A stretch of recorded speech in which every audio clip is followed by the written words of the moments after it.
Ma passion première est la géobiologie. Et donc j'ai toujours étudié la géobiologie depuis mon plus jeune âge. J'ai été passionné par les sites sacrés, donc j'ai étudié cette science, qu'on pourrait appeler la science tellurique aussi. Le dernier livre que j'ai fait était un livre sur le corps humain. Pourquoi? Parce que je me suis aperçu que pour étudier les mystères de la Terre, il fallait bien se connaître, il fallait arriver à augmenter son niveau de perception en activant des canaux internes, des canaux de perception extrasensorielle.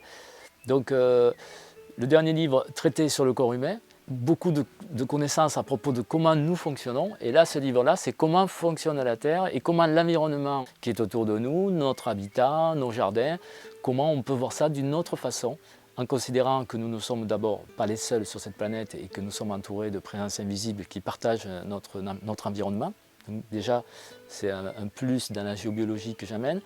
Et déjà, dans un premier temps, en comprenant qu'il y a de multiples phénomènes terrestres et que chacun des phénomènes peut être décrit très précisément et on peut comprendre vraiment comment chaque phénomène a son existence, peut être reconnu, peut être utilisé, aussi bien pour les jardins que pour la thérapie, etc.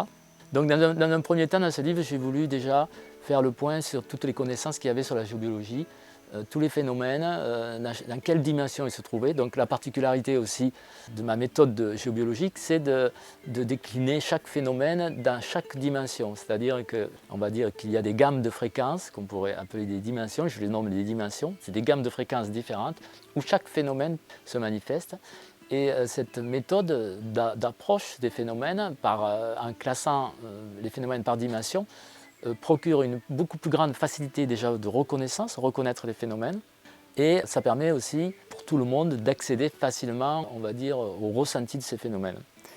Donc il y a toute une partie du livre qui est très descriptive, on va dire, de tous les phénomènes existants, ainsi que de comment ces phénomènes se manifestent dans la nature et comment même sans avoir acquis le clair ressenti, on peut arriver à les observer simplement par l'observation de la nature. C'est-à-dire qu'on sait que par exemple, une fourmilière va se mettre pratiquement toujours sur un lieu négatif. Des traces d'animaux vont quasiment être toujours sur des réseaux positifs ou des phénomènes positifs.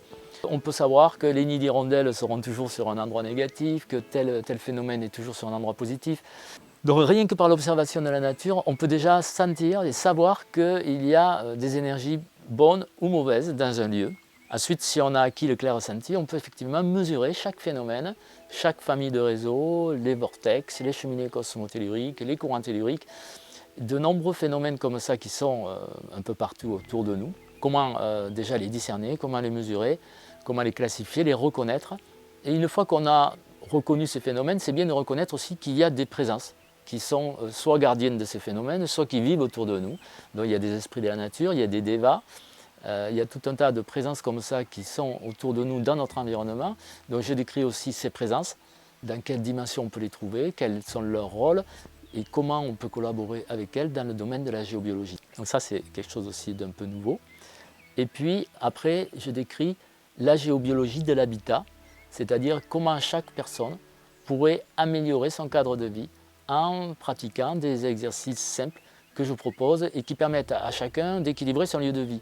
Quand on sait que bon, pour faire venir un géobiologue chez soi, ça coûte quand même quelques centaines d'euros, là, grâce au livre, on peut déjà faire une grande partie du travail de géobiologie qui consiste déjà à équilibrer, à purifier son lieu, à l'équilibrer. Donc ça permet à chaque personne de pouvoir intervenir directement sur son lieu, l'équilibrer et améliorer son cadre de vie, ce qui est nécessaire de toute façon au clair ressenti. Parce que si vous voulez développer le clair ressenti, mais que vous vivez dans un lieu qui est chargé, où il y a des choses négatives, des présences négatives, des phénomènes négatifs, vous allez avoir du mal à développer votre clair ressenti. Donc déjà arriver à rééquilibrer son lieu permet déjà de développer aussi davantage le clair ressenti. Ça c'est une chose. Donc il y a plein de techniques simples pour enlever des parasites, des entités, pour neutraliser des réseaux négatifs, pour neutraliser même l'électrosmog, pour améliorer le niveau vibratoire de l'eau, etc. Il y a plein de choses qui sont données dans un premier temps pour élever le niveau vibratoire de sa maison. Et puis il y a de nouvelles méthodes qui consistent à activer certains points d'acupuncture du lieu. Il y a moi je connais au moins 14 points d'acupuncture différents qu'il y a autour de chaque lieu, de chaque maison ou de chaque jardin. Et donc il y a aussi la description de ces points d'acupuncture, comment les reconnaître, que peut-on faire avec, Par exemple, il y a un point qui marche énormément bien, c'est un point de purification qu'on doit activer chaque nouvelle lune. Et ce point-là, en mettant uniquement quelques gouttes d'huile essentielle, donc on met une douzaine de gouttes d'huile essentielle sur ce point-là, à chaque nouvelle lune, et ça va purifier toute la maison de ses mémoires négatives, des charges émotionnelles. Et ça va déjà augmenter le niveau vibratoire de la maison. Et ça, c'est un entretien à faire chaque mois. Et il y a plusieurs points comme ça autour de la maison. Il y a le point des ancêtres, il y a le point des offrandes. Il y a des points qui concernent aussi les éléments. Tous ces points-là sont décrits précisément dans le livre. Comment les trouver, que faire avec, comment on peut s'en servir et comment on peut honorer son lieu, on va dire, en utilisant tous ces points d'acupuncture qui peuvent aussi bien servir pour la géobiologie de l'habitat que pour la géobiologie des jardins. Car là, c'est un autre point que j'aborde dans ce livre, la géobiologie des jardins. Comment faire pour équilibrer son jardin, son potager, comment faire pour améliorer l'énergie d'un lieu dans lequel on consacre pas mal de temps. On sait bien que quand on fait un jardin, on consacre quand même 1 heure, 2 heures par jour à faire en sorte d'avoir de beaux légumes. Quand ça ne marche pas, on est très déçu, donc on voudrait bien comprendre pourquoi.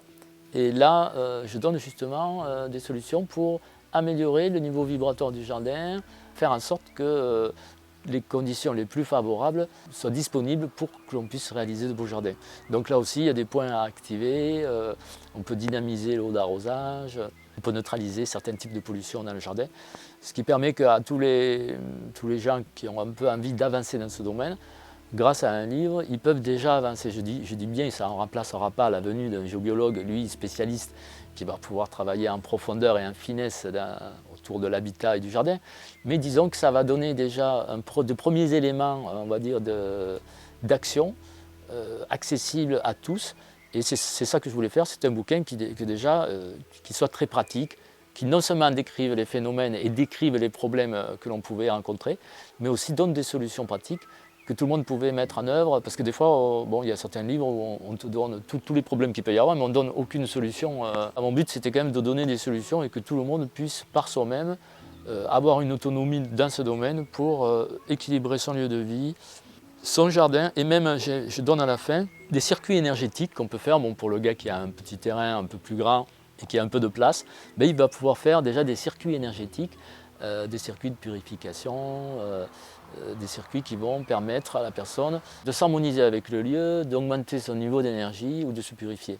Donc là aussi, il y a tout un petit chapitre sur les circuits qui va être un peu plus développé dans le livre suivant, le tome 2 que je vais faire sur la géobiologie sacrée.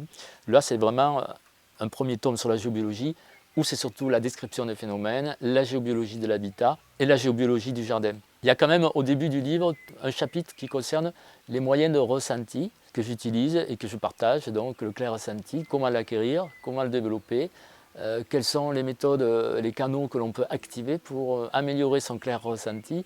Il était important d'y revenir, même si je n'ai parlé dans d'autres livres, ce qui permet que la personne qui a que ce livre, déjà, elle a déjà une base du clair ressenti, une base de tous les phénomènes qu'elle peut rencontrer, et après comment ces phénomènes peuvent être justement corrigés s'il y a des phénomènes négatifs dans l'habitat.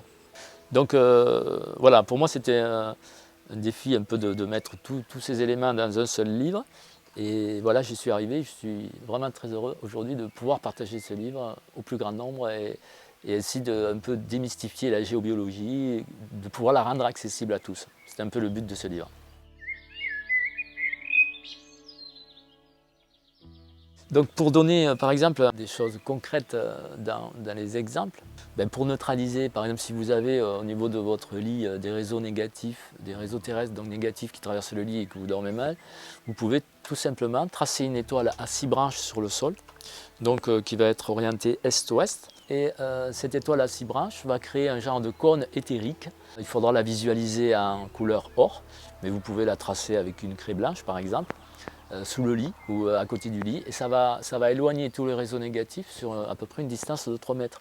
Donc on peut comme ça éloigner les réseaux négatifs du lieu où on dort, puisqu'on sait très bien que c'est quand on stationne longtemps sur ce type de réseau que ça peut devenir pathogène. Il y a d'autres exercices simples qui consistent par exemple à programmer un code sur une pierre. Cette pierre, on va la déposer au centre de son habitat et elle va neutraliser tout l'électrosmog. Et ça, j'ai encore eu un témoignage d'une personne électrosensible qui a fait cette expérience et qui maintenant ne ressent plus de gêne chez elle, causée par justement l'électrosmog. Alors il y a comme ça quelques codes de programmation, on va dire, que l'on peut faire sur des pierres. Et il y en a un par exemple qu'on peut faire sur une pierre et que l'on va mettre près de son compteur d'eau et qui va élever le niveau vibratoire de l'eau qui coule dans toute la maison. Toutes ces petites astuces, on va dire, ne nécessitent pas d'avoir acquis le clair ressenti, ce qui fait que toute personne peut déjà mettre en œuvre 5 ou 6 techniques très faciles. Et pour ceux qui ont acquis le clair ressenti ou qui veulent aller un peu plus loin, effectivement, là on peut aller sur les points d'acupuncture de la maison, œuvrer d'une façon encore plus performante. Donc d'entrée, tout le monde peut déjà réaliser des mini-équilibrages, neutraliser son téléphone, neutraliser son compteur électrique, et neutraliser une partie des pollutions qui nous affectent tous actuellement. Le titre du livre, c'est « Enseignement et révélation des gardiens de la Terre ». On pourrait se demander pourquoi. Moi, à mon avis, on peut tous devenir des gardiens de la Terre, c'est-à-dire que si on a conscience que la Terre est vivante et que nous sommes en partie responsables de son devenir, ben, chacun de nous peut agir pour, autour de lui, essayer de neutraliser certaines pollutions qui affectent notre planète et évidemment tous ses habitants. Donc dans mes guides spécialisés m'ont donné des méthodes, pareilles que tout le monde peut mettre en œuvre et que j'ai donné dans ce livre. Il y a un chapitre complet sur être soi-même gardien de la Terre, c'est-à-dire devenir co-responsable, on va dire, de notre environnement. Alors les techniques principales que j'ai données, c'est comment neutraliser les antennes et toutes les hautes fréquences qui nous affectent. On sait que de plus en plus, il y a de plus en plus d'antennes, de téléphones, de toutes sortes de choses. Ces hautes fréquences affectent le plus grand nombre et même les êtres de la nature, même les mondes invisibles. Donc là, il y a plusieurs techniques pour neutraliser les antennes qui sont relativement simples et accessibles au plus grand nombre. Ça, c'est par exemple des enseignements que nous ont révélés les gardiens de la Terre. Mais ils nous ont aussi révélé, par exemple, comment neutraliser des lignes à haute tension simplement en programmant des pierres, donc d'une façon quand même très facile. On a comme ça neutralisé des lignes très haute tension jusqu'à 380 000 volts. Et ça a fonctionné, on l'a mesuré à plusieurs, etc. Donc il y a des moyens très simples pour neutraliser des pollutions quand même majeures. Après, il est donné aussi un grand nombre de méthodes et de présence, de noms de présence invisible qui sont OK pour œuvrer avec nous pour purifier les arbres, guérir les arbres, faire des soins aux forêts qui ont brûlé, aux forêts qui sont endommagées, aux arbres qui ont été malmenés. Donc il y a aussi tout un, on va dire, tout un paragraphe qui traite de guérir les arbres. Ça fait partie, on va dire, du travail des gardiens de la Terre. Il y a tout un paragraphe qui traite aussi de l'eau. Donc comment dynamiser les eaux de la Terre en créant de l'eau super dynamisée que vous allez pouvoir mettre aussi bien dans les rivières, dans le torrent, dans le lac à côté de chez vous. Et vous allez comme ça pouvoir dynamiser même votre puits ou l'eau de votre piscine. On a fait plein d'expériences évidemment un peu de toutes sortes. Et grâce à des méthodes simples, vous allez pouvoir dynamiser l'eau de votre environnement, ce qui est quand même un plus pour la planète.